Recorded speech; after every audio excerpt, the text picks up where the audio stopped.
Kelly was a 24-year-old French player playing for LDLC when he got whack banned. It was at ESL1 Cologne where he hit the most ridiculous shot of his career, which obviously went viral after he was whack banned. Players who've stepped up phenomenally for their side. I can't believe what I'm witnessing right here. Oh, Wow! Kelly! Get out of here! Get Can you out of believe here. it? To secure the final kill. Wow. Him jump-shotting Pasha with a USP in the quarterfinals of this tournament is one of the most iconic CSGO clips till date. He got plenty of fans after he hit that shot. Pasha even named it Kukli style after being hit with that.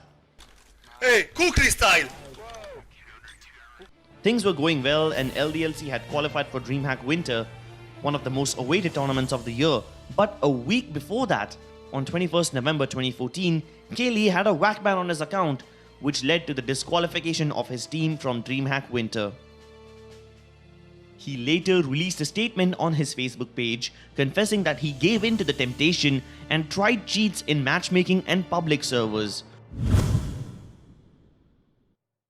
Gordon Geary, aka SF, is yet another French player who was banned just hours after Kelly received his ban. He was playing for Epsilon when this happened, and this team too was disqualified from DreamHack Winter. Two of the prominent French players getting banned on the same day spelled doom for the reputation of the country. While Kelly somehow got back into the competitive scene after a few years, SF did not even try. This has got to be one of the most awkward matches ever casted. On 10th October 2014, a match between Team Property and Hellraisers in the Fragbite Masters tournament got an absurdly high amount of attention. Emilio, a player for Team Property who was also top fragging for his team, was whack banned in the middle of the match. The casters were shocked and had no idea how to react to the situation. I've been casting Global Offensive for a while. This is a first. But yeah, that's a first. No way, that can't possibly be true. Spitfire said, let's not jump to any conclusions because that system is not flawless, although it's, we'll see. Later on, Emilio tried to defend himself by claiming that a friend was using cheats from a Smurf account, but since his main account and the Smurf were both linked to the same email ID, his team account received a whack ban as well. This seemed like a Hail Mary attempt to save his reputation by creating hilarious excuses. But a few months later, he did admit to cheating, and he said that his previous statement was just an attempt to defend his integrity. But he too, like every other cheater, said that he used the cheats only in matchmaking and never in official tournaments. Leo was a new player for a Chinese team called Fierce Tiger. This team was created when two of the most prominent teams in China, VG Gaming and Flash Gaming, came together to form VG Flash. And the remaining players who did not make it to this team created Fierce Tiger. Leo, however, was a new player that Fierce Tiger had recruited. On 19th May 2018, Leo had a whack ban on his account.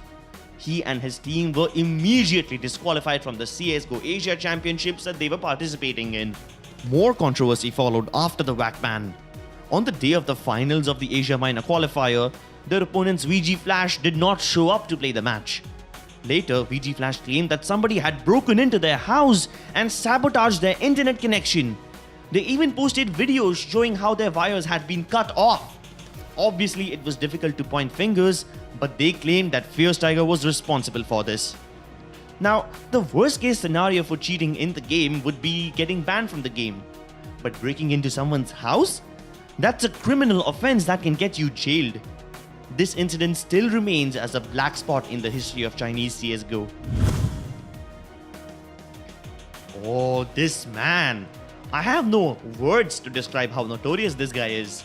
He had the guts to hack on a LAN tournament with admins right behind him. That itself gets him to a #1 spot. Optic India had just been formed a few months ago and immediately started dominating the Indian scene. Zavi Extreme LAN was their first ever international event for which they had qualified. Optic India was facing Revolution. The anti-cheat detected something suspicious on Forsaken's PC.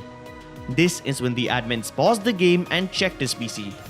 When they alt-tabbed and minimized the game, they found a command prompt window running in the background. And when they questioned Forsaken about it, he immediately closed the window. Upon further investigation of his PC, the admins found 3 files named word.exe and executed them via the command prompt again. Forsaken immediately deleted these files right in front of the admin himself. More admins were then called and they did a data recovery on his PC in order to retrieve the deleted files. They traced it back to something called easy frags, and this was enough evidence for the admins to take a decision and disqualify Optic India. This incident was a huge setback to the Indian gaming scene and is officially the most WTF moment in the history of video game cheating.